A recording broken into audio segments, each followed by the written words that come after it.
Senior naturopathic physician having more than 30 years of experience in naturopathy. ఆయన ఎవరో కాదు, doctor B Mastan Yadav గారు ఉన్నారు. మరి మాట్లాడిద్దాం, అసలు పెయిన్ మేనేజ్మెంట్ ఎలా చేస్తారు, ఆ ట్రీట్మెంట్ పద్ధతులు ఏంటో తెలుసుకుందాం. హలో సార్, పెయిన్ మేనేజ్మెంట్ గురించి ఎక్కువగా వింటున్నాము. అలాగే యాజ్ ఐ టోల్డ్, నేను వచ్చేటప్పుడు కూడా చాలా మంది పేషెంట్స్ ఇక్కడ బాగా తగ్గుతున్నాయి, దీర్ఘకాలిక నొప్పులకు కూడా మంచి సొల్యూషన్స్ ఉన్నాయి అంటున్నారు. ఒకసారి మీ మాటల్లో. తప్పకుండా అమ్మా.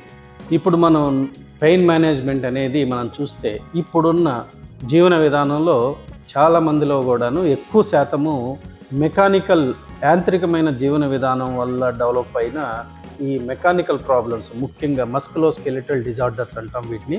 వాటిలో ముఖ్యంగా నడుము నొప్పి కావచ్చు, మెడ నొప్పి కావచ్చు, మోకాలు నొప్పి కావచ్చు, అలాగే భుజాల నొప్పి కావచ్చు. ఇలాంటివి మేజర్గా ఈ యాంత్రికమైన మెకానికల్ పెయిన్స్ ఎక్కువగా చూస్తూ ఉంటాము.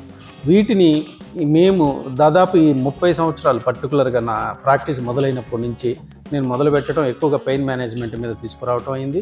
తర్వాత స్పోర్ట్స్ మెడిసిన్ ఆర్థోపెడిక్ ద్వారా నా హయ్యర్ స్టడీస్ చేసుకొని తద్వారా ఇంకా క్రానిక్ రిలేటెడ్ ప్రాబ్లమ్స్ అన్నిటిని కూడాను నేను చాలా సింప్లిఫైలో చేసి వాటిని ఇలాంటి నొప్పుల్ని తిరగబడకుండా ఉండడానికి ఏం చేయాలి అనే దాని మీద ఎక్కువగా ట్రీట్మెంట్ని ప్లాన్ చేయడం జరిగింది. ఎందుకంటే రిలీఫ్ ఇవ్వడం ఒక పద్ధతి అయితే తిరగబడకుండా ఉండడానికి చేయాల్సిన ట్రీట్మెంట్ ఒక పద్ధతి.